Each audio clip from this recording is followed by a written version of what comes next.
Chers membres fans, bonjour. Il s'agit aujourd'hui du 5e et dernier épisode de notre série Vaincre le Slice. Alors, ce 5e épisode est vraiment à l'attention de ceux qui, dans les épisodes précédents, n'ont pas trouvé les modifications qui réellement leur ont permis de sortir de ce fameux slice et qui donc s'estiment probablement comme des cas désespérés.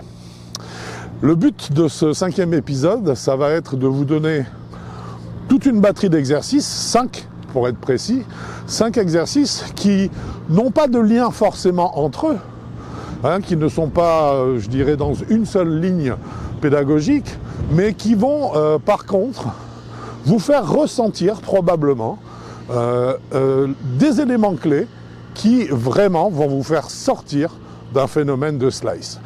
En tout cas, ce qui est certain, c'est que vous verrez, au travers de ces exercices, que votre trajectoire de balle va forcément évoluer et que forcément, elle ira vers quelque chose qui est tout sauf un slice.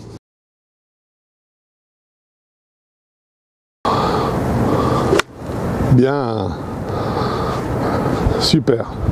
Super. Bravo, bravo, parce que tu as réussi réellement à garder, je dirais, ton club exactement au même niveau.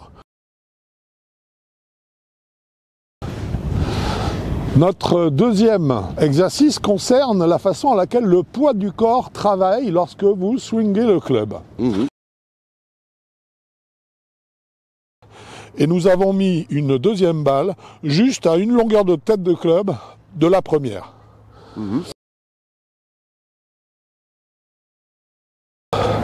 Alors pour vous, une façon de le faire qui est très simple à visualiser et qui va vous permettre de bien quantifier l'effort et l'évolution de montée que vous produisez.